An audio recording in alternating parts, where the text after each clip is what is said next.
اب سنیے، میری نظر میں آ گیا، میری آنکھوں نے فوٹو کھینچ لیا اس کا۔ حضرت عمر رات کی تاریکی میں گشت کر رہے ہیں، ایک دروازے سے کے پاس سے گزرتے ہیں، اندر ایک عورت کے کراہنے کی آواز آتی ہے۔ آگے بڑھتے ہیں تو سنتے ہیں کہ ایک عورت شعر پڑھ رہی ہے، اور شعر پڑھتے ہوئے کہہ رہی ہے، اگر مجھے عمر کے سپاہیوں کا ڈر نہ ہوتا تو آج میں نضر ابن حارث کو اپنے گھر بلاتی، اور آج میری چار پائیوں کی چولیاں بول رہی ہوتی۔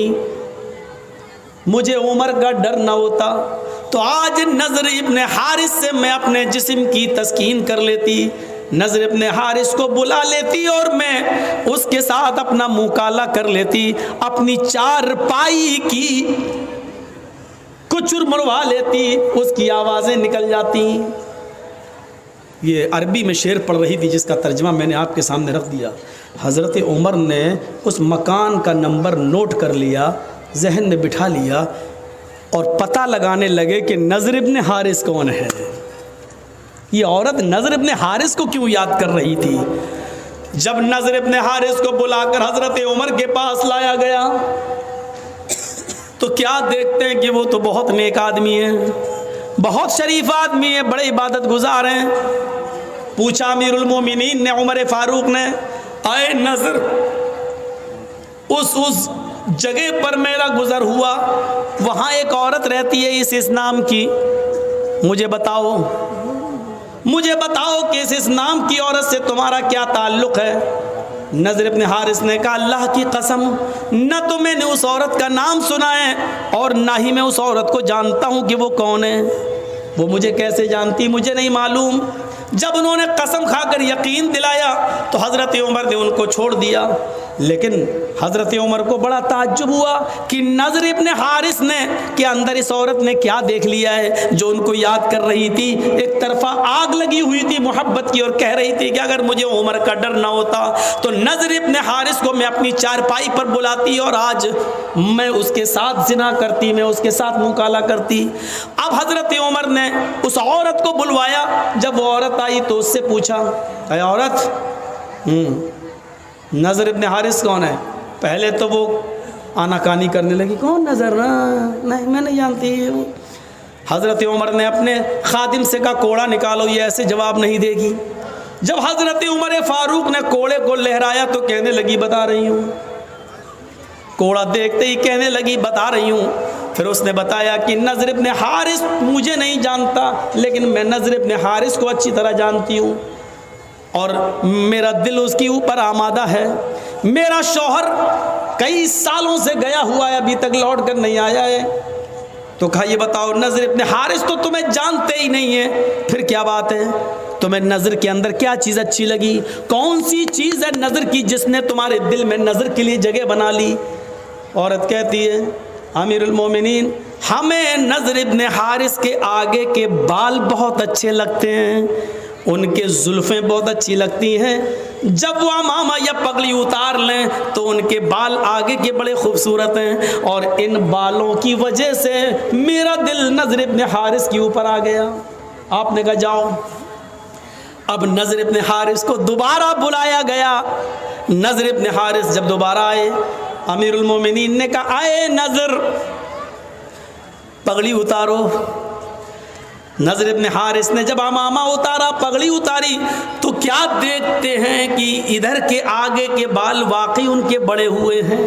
یہاں آپ پیچھے کے بال بڑھا سکتے ہیں تھوڑے بہت، یہاں تک، یہاں تک، یہاں تک، لیکن آگے کے بال آپ، یہ زلفیں جو ہوتی نا، کبھی دیکھا،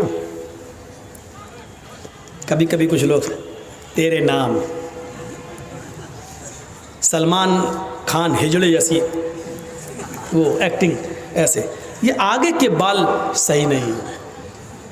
قرآن نے آگے کے بالوں کے بارے میں کیا کہا؟ لَنَسْفَعًا بِالنَّاسِيَةِ، قیامت کے دن ہم ابو جہل کو پیشانی پکڑ کر گھسیٹیں گے اور گھسیٹ کر جہنم میں ڈال دیں گے۔ پیشانی، ماتھا تھوڑی پکڑا جاتا ہے، کوئی پکڑ کے دکھائے؟ پکڑ جائے گا نہیں. تو پیشانی پکڑنے کا مطلب یہ آگے کے بال، یہ بال پکڑ کر ابو جہل کو گھسیٹ کر اس کو جہنم میں ڈالا جائے گا قیامت کے دن. تو میرے بھائیوں، آگے کے بال، پیشانی کے بال رکھنا یہ ابو جہل کی نشانی ہے، ابو جہل کی عادت ہے. ابو جہل نے آگے کے بال رکھے تھے، اس لیے اللہ نے ابو جہل کے بالوں کا ذکر کر دیا. ہم اس کو آگے کے بال پکڑ کر، پیشانی کے بال پکڑ کر اس کو گھسیٹتے ہوئے جہنم میں ڈال دیں گے. یہاں میری آنکھیں فوٹو کھینچ چکی ہیں. اب سوچ لو کس کے بال محمد رسول اللہ کی طرح ہو، کس کے بال ابو جہل کی طرح. سوچ لو. تو نضر ابن حارث کے جب بال دیکھے تو کہا امیر المومنین نے، نضر ابن حارث، تمہارے آگے کے اور سامنے کے بالوں نے مدینے کی عورتوں کو فتنے میں ڈال دیا، مدینے کی عورتوں کو خطرے میں ڈال دیا ہے. تمہارے آگے کے یہ ہپی کٹ بال دیکھ کر مدینے کی عورتیں اپنے آؤٹ آف کنٹرول ہونے لگی ہیں، اپنے قابو کھونے لگی ہیں. ادھر آؤ. نضر ابن حارث کو بٹھایا، پھر ایک باربر کو، ایک نائی کو بلایا، حجام کو بلایا، اور پورا اس طرح لے کر ان کے سر کے سارے بال گھونٹ ڈالے، گنجا کر دیا، ٹکلا. کچھ ٹکلے ہمارے دیش کو بھی چلا رہے ہیں. بالکل بال اس کے الگ کر دیے ایک دم. نضر ابن حارث نے کہا اگر میرے بال دیکھ کر دوسرا فدا ہو رہا ہے تو اس میں میری کیا غلطی ہے؟ میں نے تھوڑی کہا تھا. امیر المومنین کہتے ہیں غلطی تمہاری ہے، تم نے آگے کے اتنے اچھے بال رکھے ہی کیوں ہیں؟ نہ یہ بال رہیں گے اور نہ تمہاں سے لڑکیاں فتنے میں پڑیں گی. بال ہی کاٹ دیے اور ان کے سر پہ اب امامہ باندھ دیا. خدا کی قدرت دیکھو، پہلے وہ کم خوبصورت لگ رہے تھے، بال کاٹنے کے بعد، ٹکلا کرنے کے بعد جب امامہ باندھا تو اور خوبصورت لگنے لگے. اب مدینے کی ایک لڑکی ان پر فدا ہوتی تھی، بال کٹنے کے بعد، امامہ باندھنے کے بعد 10 لڑکیاں ان کے اوپر فدا ہونے لگیں. حضرت عمر نے کہا یار یہ تو معاملہ ہی عجیب ہو گیا، الٹا ہو گیا. میں تو بال کاٹ کے بھی صحیح نہیں کر پایا، پہلے تو ایک لڑکی مر رہی تھی، اب تو 10 مرنے لگی. تو کہا میرا کیا قصور ہے؟ کہا تمہارا قصور نہیں ہے، لیکن تمہیں اب مدینے میں رہنے کی اجازت نہیں ملے گی.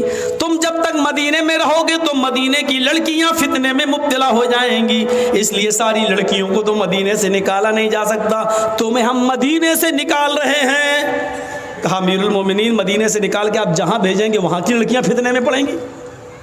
کہا کہ میں ایسی جگہ تمہیں بھیج رہا ہوں جہاں مسلمان نہیں ہوں گے، ہم تمہیں عیسائیوں کی بستی میں بھیج رہے ہیں اور تمہارے اوپر یہ ذمہ داری ڈال رہے ہیں کہ تم وہاں جا کر دین کی تبلیغ کرو گے، دین کی دعوت دو گے، دین کا پیغام پہنچاؤ گے. وہاں رہنے کے بعد اگر کوئی اسلام لے آتی ہے اور اس کے بعد تم سے شادی کرنا چاہتی ہے تو شادی کرنے میں کوئی حرج کی بات نہیں ہے، کم سے کم مدینے کی لڑکیاں تو فتنے میں محفوظ رہیں گی فتنے سے. نضر ابن حارث کو دوسری کنٹری میں بھیج دیا، دوسرے شہر میں بھیج دیا اور ذمہ داری دے دی کہ اتنے مہینے میں، اتنے دن میں اتنا کام، اتنا دعوت، اتنی تبلیغ کر کے اور پوری ایک لسٹ بنا کر ہمیں بھیجو. جب دن بھر کام ہی میں رہو گے اور پھر یہ عیسائی ہونے کی وجہ سے شاید مسلمان سمجھ کر تم سے پیار ہی نہ کریں، اس لیے تم ان سے دور رہنا اور تم بھی اور ان کے فتنے میں مت آنا. تو میرے پیارے ساتھیوں، حضرت عمر یہ کرتے تھے، ایک کے بڑے بال دیکھے تو اس کو بھی کاٹ ڈالے.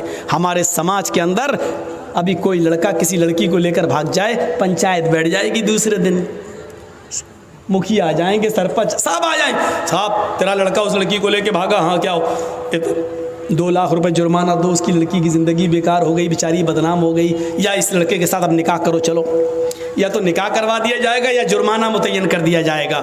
جس طرح لڑکا لڑکی کو لے کے بھاگ رہا ہے اس کی پنچایت تم بٹھا دیتے ہو. سماج کے اندر کسی کے آگے کے بڑے بال ہیں، کتنی پنچایتیں بٹھائی ہیں. شراب کوئی پیتا ہے سماج کے اندر، کبھی پنچایت بٹھائی ہے؟ نماز نہیں پڑھتے ہیں لوگ، مسجدوں کے سامنے چائے کی ہوٹلوں پہ بیٹھے رہتے ہیں، ان پنچوں نے کبھی بیٹھ کر ان بے نمازیوں کے لیے کوئی میٹنگ کی ہے؟